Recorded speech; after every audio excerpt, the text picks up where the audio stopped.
ത്രിയേക ദൈവത്തിന് സ്തുതി. കർത്താവിൽ പ്രിയരെ, ഇന്ന് ബുധൻ. പരിശുദ്ധമായ നോമ്പിൻ്റെ അവസാന ദിനങ്ങളിൽ കൂടിയല്ലേ നാം ഇപ്പോൾ കടന്നു പോകുന്നത്. ഈ സമയത്ത് നമ്മുടെ എല്ലാവരുടെയും ചിന്ത കാൽവരി കുന്നിൽ വിരിഞ്ഞ ആ മനോഹര പുഷ്പത്തിലേക്കാവും. നെടുകയും കുറുകയുമായി ചേർന്നടിച്ചതായ ആ മരക്കുരിശിലേക്കാവും.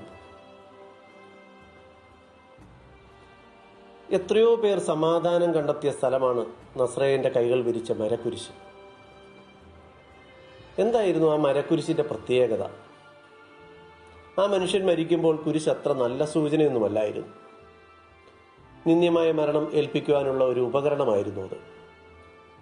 ആകാശത്തിനും ഭൂമിക്കും മധ്യേ മനുഷ്യനെ മരണത്തിന് ഏൽപ്പിക്കുന്ന മാർഗമായിരുന്നു, നിന്ദ്യമായ കഴുമരമായിരുന്നു കുരിശ്.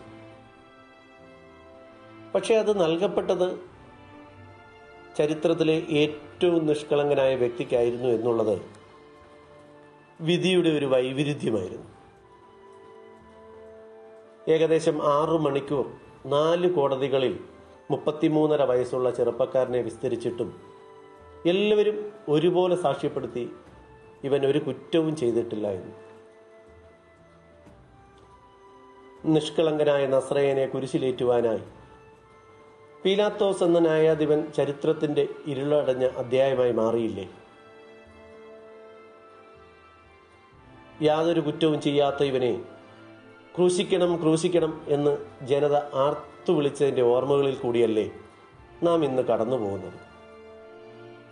അതും കൂടാതെ യഹൂദന്മാരുടെ രാജാവെന്ന് നിന്ദ്യമായ എഴുത്തുകൂടി എഴുതി ആ കുരിശിന്റെ മുകളിൽ വെച്ച് അവനെ അധിക്ഷേപിച്ച ജനത്തിന്റെ ഓർമ്മകളിൽ കൂടിയല്ലേ നാം ഏവരും ഇന്ന് കടന്നു പോകുന്നത്.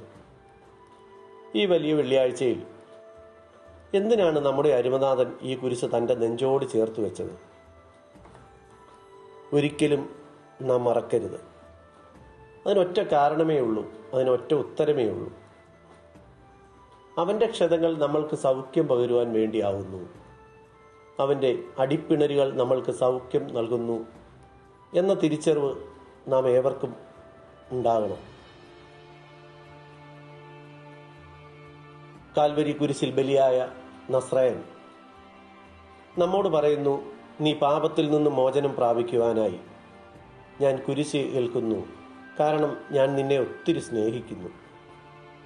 പ്രിയരെ, നസ്രയന്റെ കുരിശ് നമ്മുടെ രക്ഷയ്ക്കും വീണ്ടെടുപ്പിനുമാണെന്ന് നാം തിരിച്ചറിയുക. പരിശുദ്ധമായ ഈ നോമ്പ് ഏവർക്കും അനുഗ്രഹപ്രദമാകട്ടെ എന്ന് പ്രാർത്ഥിക്കുന്നു.